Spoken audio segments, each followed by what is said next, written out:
Hey everybody, it's Big John back again. Time for another video. Weather finally broke. We're getting 50s here, 40s, 50s. I think next week it's supposed to be up in the 60s. But all our snow is gone. You know, I'm driving a plow truck and didn't have a whole lot of time for videos over the winter. But what you're looking at right here is it's a 1966 Chevy C30 stake bed, flatbed, whatever you want to call it, parts truck I picked up for Daryl. If you can see Daryl parked right up there. I've been driving him quite a bit. That is my 1965 Chevy C30 flatbed. Identical truck to this, year older. Mine has a wood bed where this has a steel bed. And this has a Tommy gate on the back of it. But that bed did not come with it. I have to cut that off and give it back to the guy that I got the truck from. So plan is to cut that off and drive the truck out from underneath of it so he can back right in and set it down on his bed or on his truck. And to do that, we got to do a little work to this. And so Daryl is a 250 inline six with the SM420 Granny 4-speed. And if you can tell, this is not. But it does have, so it's got some trim stuff, the mirrors. I want to do some work and redo these mirrors. The actual mirrors here are aftermarket and broken. But the gauge cluster is nicer than what Daryl has in him. And these actually work. At least the speedo, the cable, and everything all works. And he doesn't have a speedo or a fuel gauge. Then there's some trim pieces like the Chevrolet on the glove box over there. And the glove box insert's actually in this, the old cardboard original insert. Fuel tank's in it. The behind the seat fuel tank. I don't know if I'm going to use it or not, but it's in it. And I just don't know what kind of condition it's in. I haven't dug that far into it. It's been cold. But door panels and everything are all pretty nice in this. Cab's pretty roached out.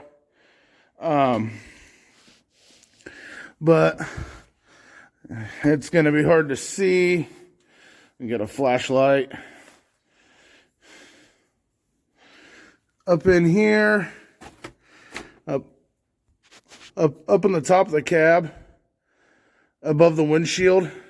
This one's really solid, and Daryl's got some rust up in there.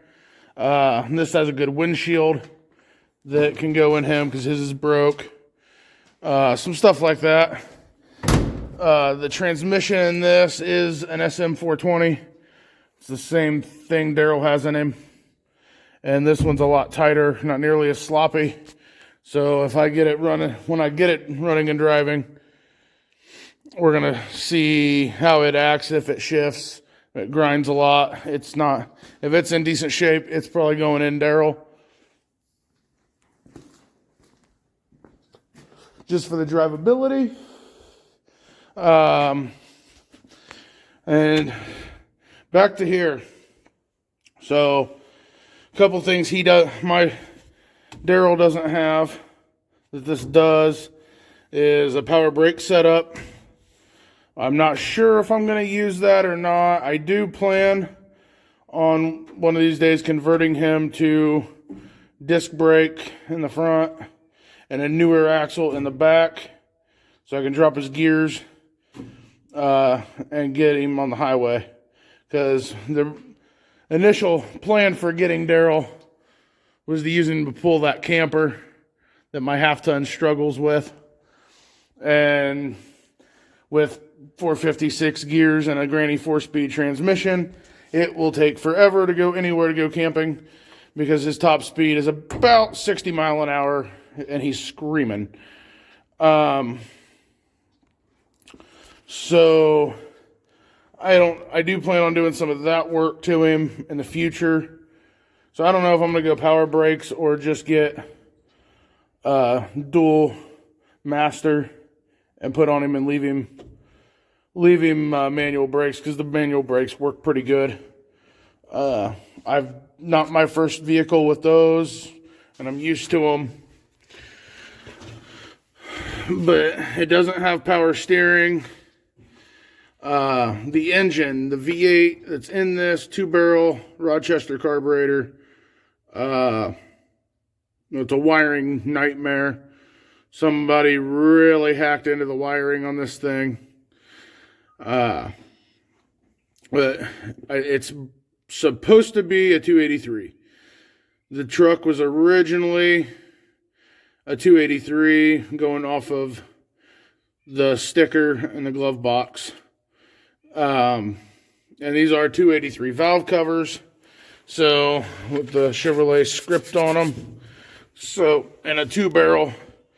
So I'm gonna guess it probably is a 283 for now, until I can get it pulled and get the casting numbers off the back of it.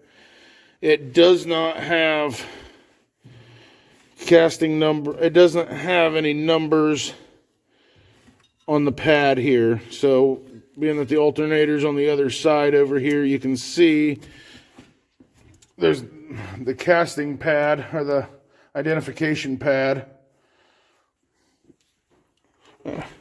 And ram's horn manifolds. But yeah, you can see here, like, there is nowhere where there's ever been any kind of markings. I scraped at that. There's never been any kind of stamping on that.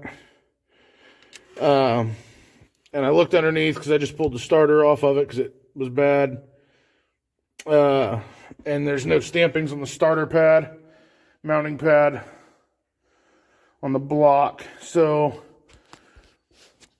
that tells me if it was a warranted engine, over the counter parts, parts store engine, something like that, it would be stamped on that pad.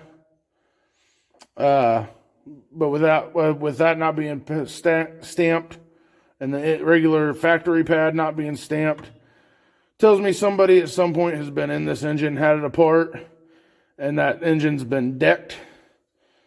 So I'm kind of curious to see what has been done in it. It does have power pack heads, which probably shouldn't have been stock on a truck. So somebody might have done some work to this, or it's an engine out of, an Impala or something thrown in here. Either way, it's probably going to get stuck on a stand and over time rebuilt for Daryl in case that something ever happens to his. And now you know my plans for this thing, to strip it down. Next video is going to be more on starter issues and trying to get this thing running. Thanks for watching.